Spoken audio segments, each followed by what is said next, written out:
You have been lied to about happiness your entire life. Everything you've been taught about what will make you happy, the bigger house, the better job, the perfect relationship, the next achievement, is not just wrong, it's the exact opposite of the truth. And a philosopher who lived over 2,000 years ago proved it. His name was Epicurus, and he discovered something so radical, so threatening to the way society functions, that his ideas were deliberately distorted for centuries. He was called a hedonist, a glutton, a man who worshipped pleasure and excess. Religious authorities condemned him. Moralists vilified him. His philosophy was twisted into something unrecognizable. But here's the truth. Epicurus lived on bread and water. He rarely drank wine. His greatest luxury was a small piece of cheese. He lived in a simple garden with his friends, pursuing not pleasure in the way we understand it, but something far more profound, the complete absence of suffering, the state of being genuinely, sustainably, unshakably content. And he figured out exactly what humans need to achieve it, not through speculation, through careful observation and rigorous thinking. His conclusions will shock you because they contradict almost everything modern culture tells you to want. For the next 20 minutes, I'm going to share with you the most misunderstood philosophy in Western history. And if you truly understand it, if you let it sink in, it might free you from the endless chase that's been making you miserable. Stay with me. This could change everything. Before we go deeper, I need to ask you something. If you've ever achieved something you desperately wanted, only to feel empty shortly after, if you've ever wondered why success doesn't feel like you thought it would, leave a comment. I want to know there are others who have felt this strange hollowness at the center of accomplishment. Epicurus was born in 341 BCE on the island of Samos, a Greek colony off the coast of what is now Turkey. His father was a schoolteacher, his mother a fortune-teller who performed purification rituals. From childhood, Epicurus was surrounded by both education and superstition. At 18, he traveled to Athens for the required military service of all Athenian citizens. He arrived in a city that had just lost its greatest philosopher, Aristotle, and was awash in competing schools of thought. Plato's academy still operated. Aristotle's Lyceum continued his legacy. The cynics preached rejection of all convention. The skeptics questioned whether anything could be known at all. Young Epicurus studied them all and found them all lacking. Not wrong exactly, but disconnected from what actually mattered. How to live a good life, how to be happy, not in theory, in practice, every single day. This obsession would define his life's work. While other philosophers debated abstract metaphysics, Epicurus asked the only question that truly matters. What do human beings actually need to flourish? The answer he arrived at was deceptively simple and profoundly radical. Epicurus argued that pleasure is the highest good. This statement has been catastrophically misunderstood for over 2 millennia. When he said pleasure, people heard orgies, feasts, and excess. They imagined a philosophy of indulgence, of giving in to every desire, of hedonism in its crudest form. But Epicurus meant something entirely different. He distinguished between 2 types of pleasure. The first is kinetic pleasure, the active pleasure of satisfying a desire. Eating when hungry, drinking when thirsty, the pleasure of getting what you want. This pleasure is real, but it's fleeting. The moment the desire is satisfied, the pleasure fades, and soon the desire returns. The second type is katastematic pleasure, the pleasure of being in a state where no desires are unsatisfied. Not the pleasure of eating, but the pleasure of not being hungry. Not the pleasure of drinking, but the pleasure of not being thirsty. Not the pleasure of acquisition, but the contentment of having enough. This second type of pleasure, Epicurus argued, is far superior, because kinetic pleasure is always temporary, always followed by the return of desire. But katastematic pleasure, the pleasure of equilibrium, of enough, can be sustained indefinitely. This changes everything. Think about your own life. How much of your suffering comes not from lacking things, but from wanting things? How much anxiety comes from desires unfulfilled? How much of your energy goes into chasing pleasures that fade the moment you catch them? Epicurus saw that most human misery is self-inflicted. We want things we don't need. We fear things that can't hurt us. We chase pleasures that don't satisfy, and we ignore the simple contentments that are available right now. The path to happiness, he argued, is not to fulfill more desires. It's to have fewer desires, not to get more, but to want less, not to achieve more, but to need less achievement. This is the exact opposite of what modern culture teaches. We're told that more is better, that wanting is natural, that ambition is virtue, that contentment is complacency. Epicurus would say we've been programmed for misery. Let me ask you directly, what do you think you need to be happy? Make a mental list. A certain amount of money, a certain type of relationship, a certain level of success, a certain body, a certain lifestyle. Now ask yourself, where did those ideas come from? Did you discover them through your own experience? Or were they planted by advertising, by social media, by cultural expectations, by comparing yourself to others? Epicurus would say that most of your desires are not yours at all. They're artificial desires, manufactured by a society that profits from your perpetual dissatisfaction. And these artificial desires are the primary source of your suffering. Write in the comments what you think you need to be happy, and be honest about whether you've actually tested that belief or simply assumed it. If this is resonating with you, if you're starting to see how Epicurus's ancient wisdom applies to your modern life, I need you to do something now. Like this video and subscribe to the channel, not for vanity metrics, but because this message needs to reach others who are trapped in the same cycle. And what comes next is where the philosophy becomes completely practical. Epicurus classified human desires into 3 categories, and this classification might be the most useful psychological tool ever created. The first category is natural and necessary desires. These are the things you genuinely need: food when hungry, water when thirsty, shelter from the elements, basic clothing, rest when tired. These desires are easy to satisfy. The pleasure of satisfying them is immediate and real, and nature itself tells you when you've had enough. The second category is natural but unnecessary desires. These include desires for luxury foods, fine wines, sexual variety, entertainment beyond simple pleasure. These desires are natural in the sense that they appeal to real aspects of human nature, but they're not necessary for happiness. Epicurus didn't condemn them, but he warned that pursuing them too vigorously leads to dependence, to raising your baseline, to needing more and more to feel the same pleasure. The third category is neither natural nor necessary. These are the desires for fame, for power, for wealth beyond what you need, for status symbols, for the admiration of strangers. These desires, Epicurus argued, are entirely artificial. They have no natural limit. They can never be fully satisfied, and they are the primary source of human misery. Look at your own desires. Which category do they fall into? How much of your life is spent pursuing the third category, the desires that can never be satisfied, that will only grow stronger the more you feed them? Epicurus put his philosophy into practice. In 306 BCE, he purchased a house with a garden just outside Athens. This place, simply called the Garden, became the first philosophical commune in Western history. But don't imagine some luxurious retreat. The garden was modest, the food was simple. Epicurus and his followers lived on bread, water, vegetables, and occasionally cheese. When criticized for his frugality, Epicurus replied, "Send me a pot of cheese, so that when I want to have a feast, I may have one." The garden was radical in other ways too. Women were admitted as equals, something unheard of in ancient Greece. Slaves were welcome. Social status was irrelevant. What mattered was the pursuit of wisdom and the practice of friendship. Because friendship, Epicurus taught, is essential to happiness. Not networking, not connections, not relationships of utility. Genuine friendship, where people love each other for who they are, where they share their lives and their thoughts, where they support each other through difficulty. He wrote, "Of all the things that wisdom provides for living one's entire life in happiness, the greatest by far is the possession of friendship."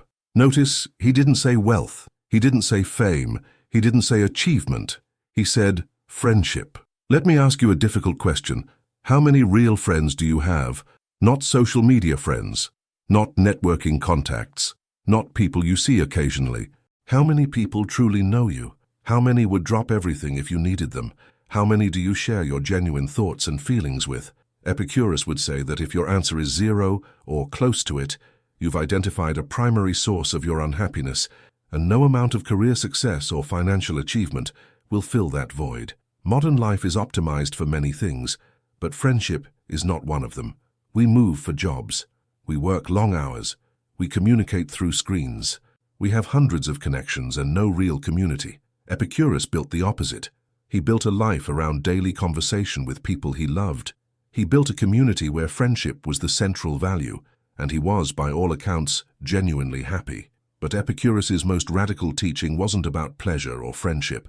It was about death. The fear of death, he argued, is the root of most human anxiety. We fear our own mortality. We fear the afterlife. We fear punishment from the gods. This fear poisons everything. It makes us desperate, grasping, unable to enjoy the present, because we're terrified of the future. Epicurus offered a cure that has been comforting people for over 2,000 years. First, he argued that the soul is material. It's made of atoms like everything else. When the body dies, the soul disperses. There is no afterlife, no punishment, no eternal suffering, just nothing. Before you recoil, consider his next argument. Why should you fear nothing? Before you were born, there was an eternity in which you didn't exist. Did that bother you? Was it painful? Of course not. You simply weren't there. Death, Epicurus said, will be exactly the same. An eternity of non-experience. You won't be there to suffer it. You won't be there to miss life. You won't be there at all. He put it perfectly. Death is nothing to us. When we exist, death is not present. When death is present, we do not exist. Therefore, death is nothing to the living or the dead. This argument has brought peace to countless people facing mortality, not because it promises eternal life, but because it dissolves the fear of eternal suffering, not because it offers hope of reunion, but because it removes the terror of what comes after. Epicurus himself faced death with remarkable serenity. He died in 270 BCE after suffering from kidney stones for 2 weeks, an agonizing condition in an era without modern medicine. On his final day, he wrote a letter to a friend that has survived for over 2 millennia. On this blissful day, which is also the last of my life, I write this to you. My continual sufferings from strangury and dysentery are so great that nothing could augment them.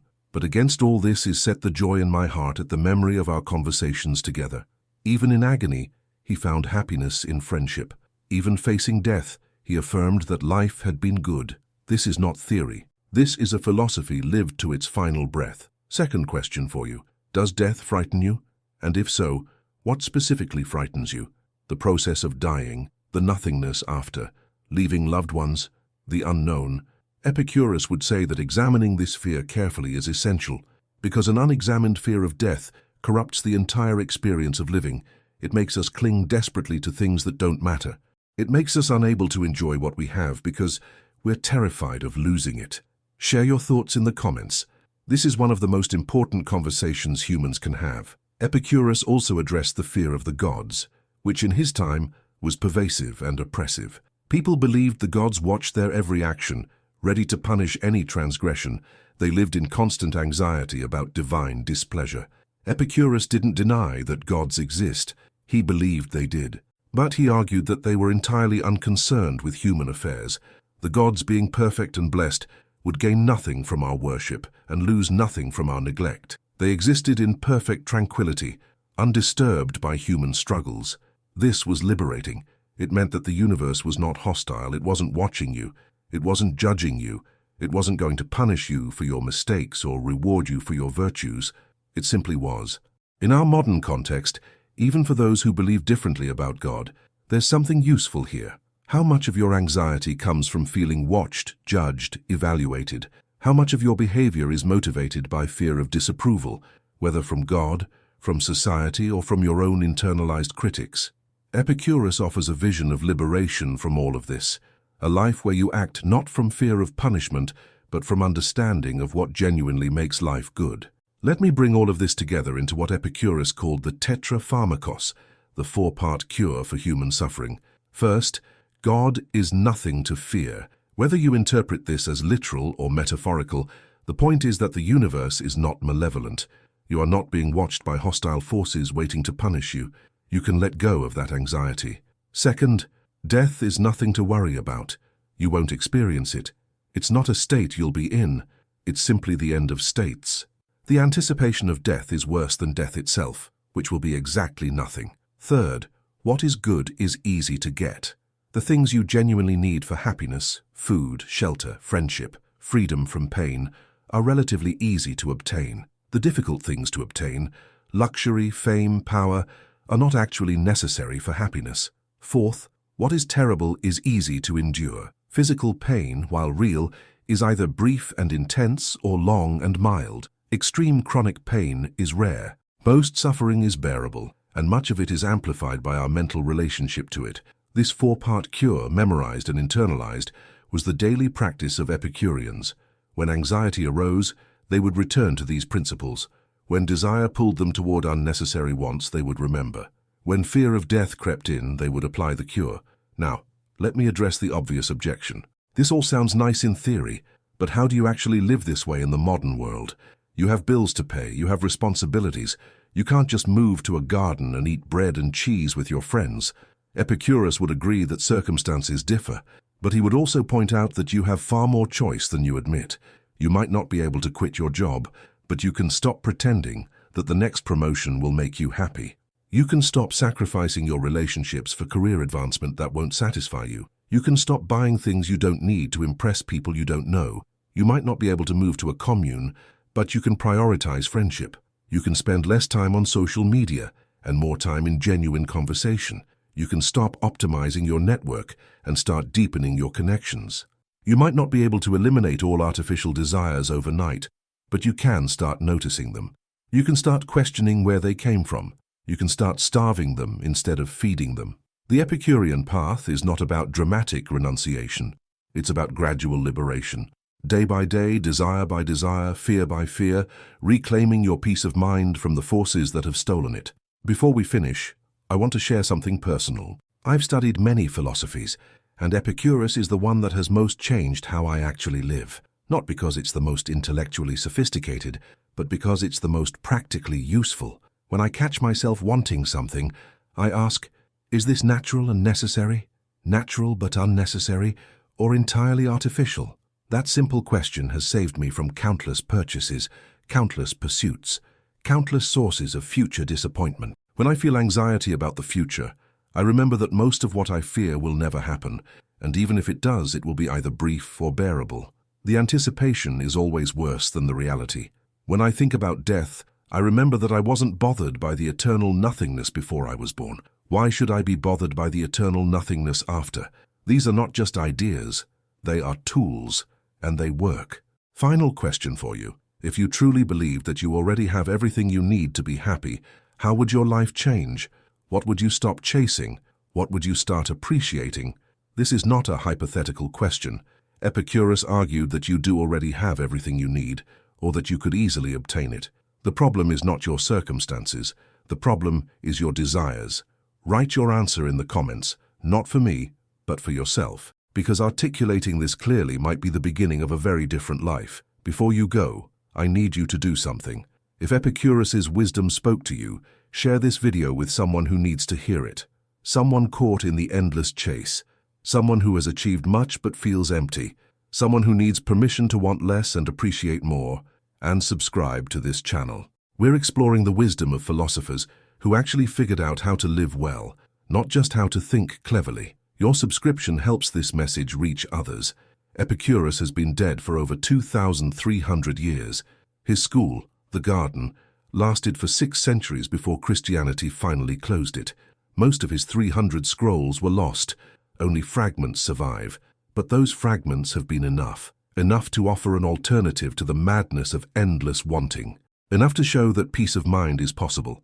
Enough to prove that the simple life, lived intentionally, can be the richest life of all. The world will keep telling you that you need more. Advertisers will keep manufacturing desires. Social media will keep making you compare yourself to curated highlight reels. The culture will keep insisting that happiness is just one more achievement, one more purchase, one more milestone away. Epicurus offers a different path. A path where you step off the treadmill, where you examine your desires instead of blindly pursuing them, where you cultivate friendship instead of networking, where you appreciate what you have instead of mourning what you lack, where you face death honestly and find that it loses its power to frighten, where you discover that the good life is not something you have to earn in the future, but something you can begin living right now. The garden is not a physical place anymore, but it can be a mental space you create, a way of being in the world, a choice you make every day about what really matters.